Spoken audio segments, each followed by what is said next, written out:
Hello, everybody. Welcome back to the How to Renovate podcast. Today, we're talking about kids' bedrooms. I'll be discussing from toddler to teen how you can design your kids' room that really grows with them.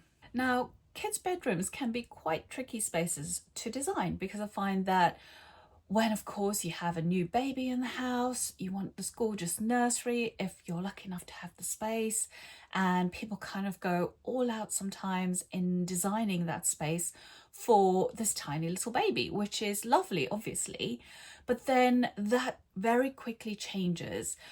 What kids need as they get older changes quite quickly, actually. And so I just thought I'd do this episode so you can kind of future proof a little bit. So still have those joys of designing for your little one or your newborn, but always in mind that obviously they're going to grow and they'll have different needs and different layouts and need different things and different storage as they get older and older.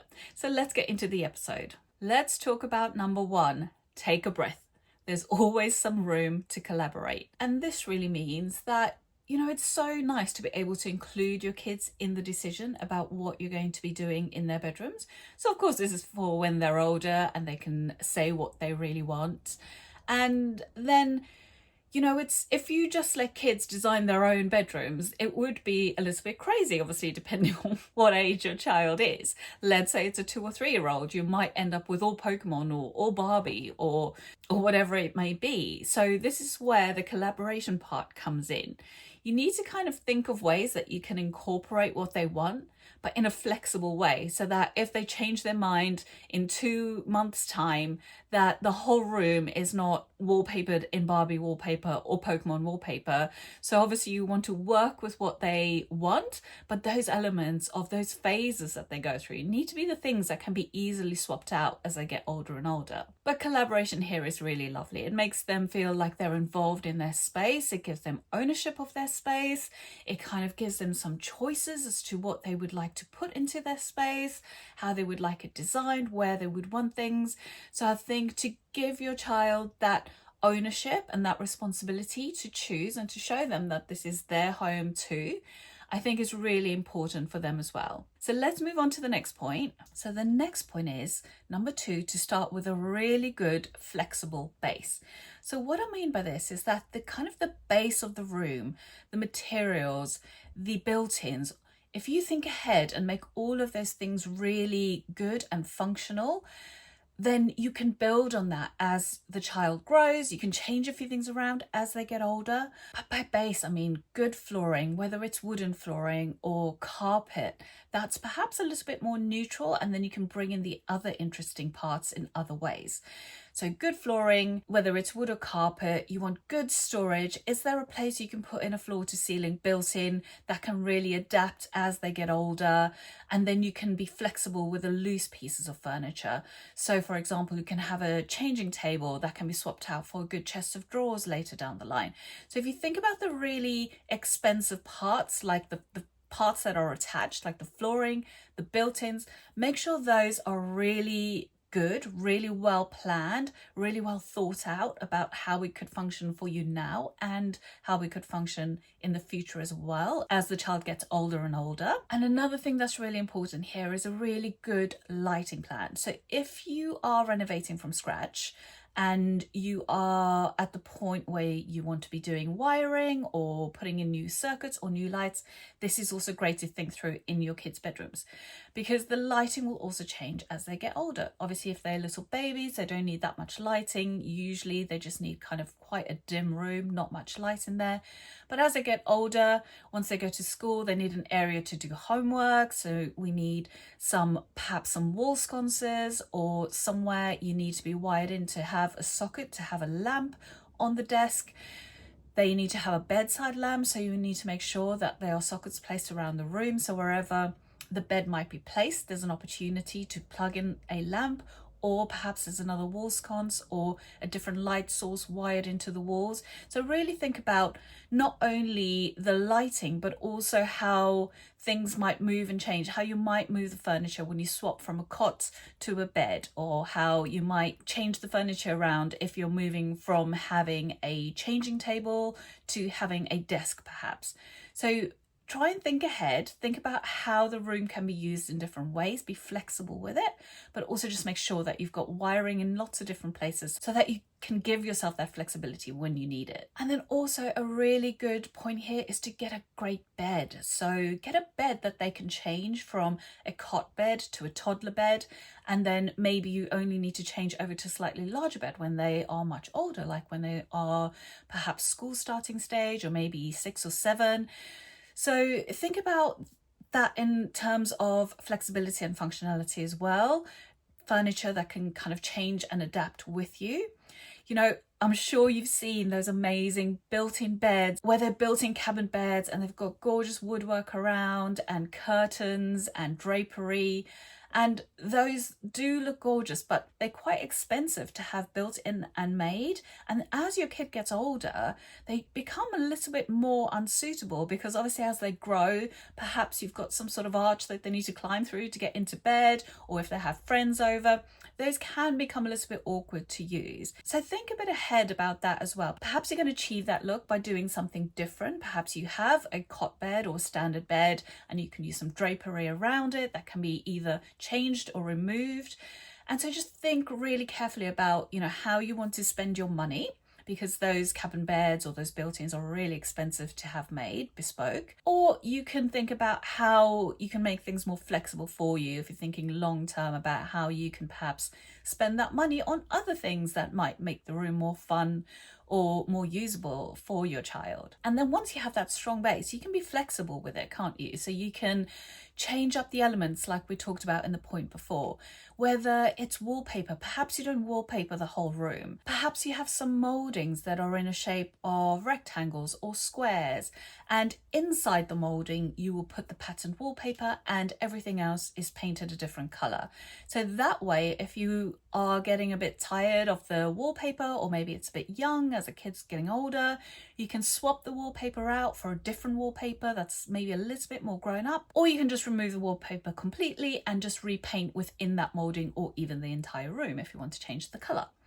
So thinking about these things ahead and about how you can carefully use those elements that will definitely need to be changed as your child gets older can really future-proof and save you lots of money as well when you're designing your kids' bedrooms. Something I also love doing in kids' bedrooms is, once you have that great base sorted, is to source some beautiful vintage pieces. I just think it gives a kid's bedroom so much character, whether it's a painted chest of drawers that maybe was handed down to you by a grandparent or an aunt, or whether it is perhaps a beautiful single bed and you can get a new mattress for it, or perhaps it's a piece of artwork that might be suitable for the child's bedroom.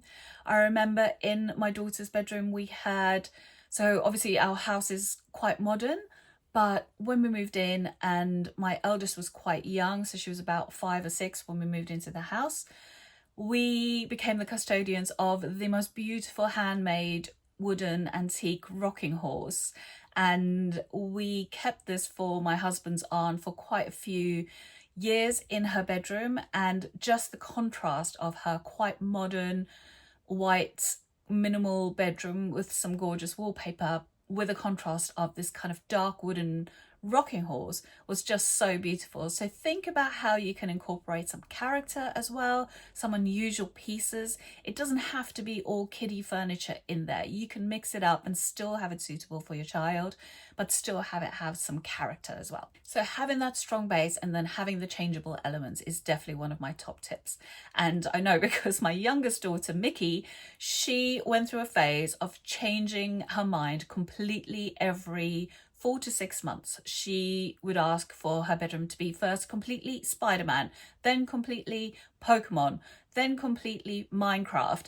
And so obviously we didn't do all of those, but we had a good strong base. So what I did is I just included some elements into her room, like artworks of those characters, perhaps a cushion here or there, or a soft toy, or some other little figurines dotted around. So she got the feeling that her room had those elements included, but really the base was still quite neutral and it was functional and it could work as a backdrop against any of those. Number 3, let's talk about multi-stage furniture and smart adaptable storage. So I've covered a little bit of this already, but let's go a bit deeper into it. So like with a cot that changes into a bed as your kid gets older, there are various pieces of furniture that you can do this with, whether it's a desk that you can adjust the legs heights on so that it gets taller as they get older. That's a great idea as well. Also wardrobes, as we spoke about, any wardrobes with built-ins, any kind of internal fixtures, make sure that they're movable. So make sure the hanging rails can be moved up or down as they grow, as you maybe want to incorporate more drawers, more shelves. So just make sure you've got some flexibility on your internals as well, because as their needs change, you'll need more adaptable internals. So as they get older, you'll need more hanging space, you'll need more shelves. When they're younger, you need a few more drawers.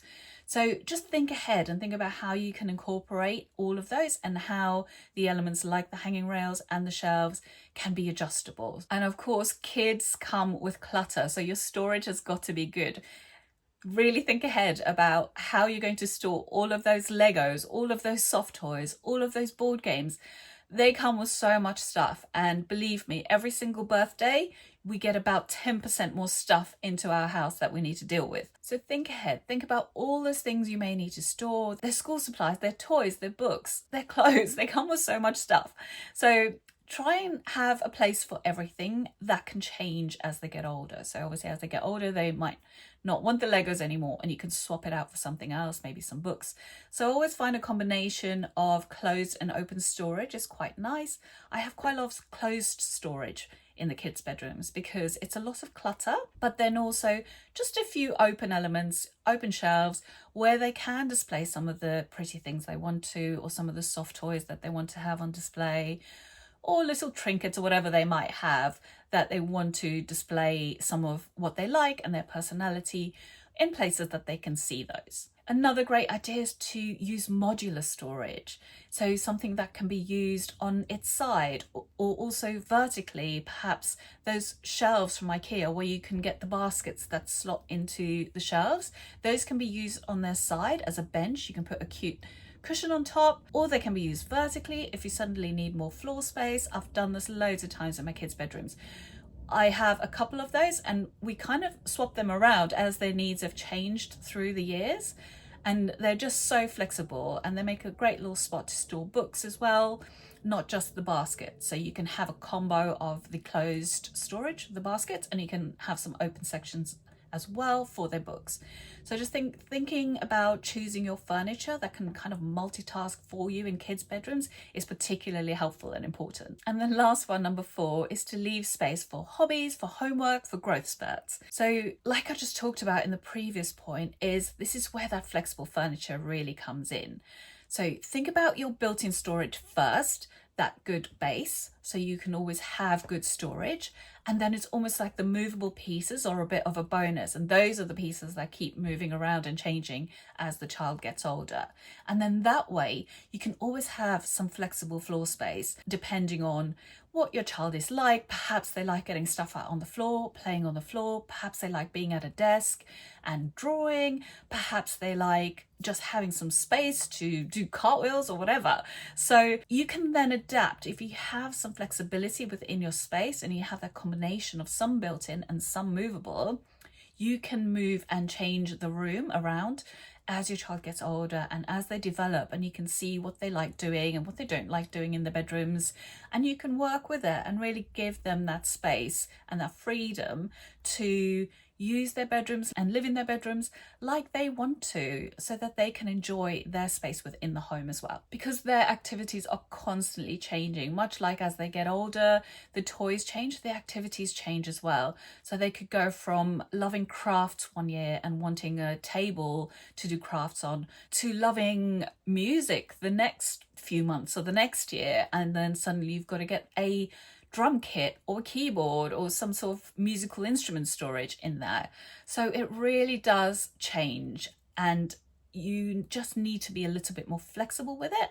And I think that way you'll save yourself some frustration as well, because you'll know that you've kind of planned for it a little bit. You thought ahead at the stage of planning your nursery perhaps, and also saved yourself a bit of money because it's expensive to change things around so regularly. So just make sure that you're leaving some of the elements that are not part of your strong base necessarily to be adaptable and movable so that it can move and grow and develop with your child. But that, everybody, brings us to the end of this episode. I hope you enjoyed it. Bit of a short one this week. I wanted to cover really quickly how you could really get into making your kids' bedrooms better. If you liked the episode and you found it valuable, please do give us a subscribe, a comment, a like. If you leave me a review, I read every single one of them. So I look forward to seeing your comments in the reviews if we've helped you out today. And perhaps if you know someone who's designing a kid's bedroom right now or a nursery, please share this episode with them as well. Thank you so much for listening, everybody. I can't wait to see you in the next episode of How to Renovate. Bye for now.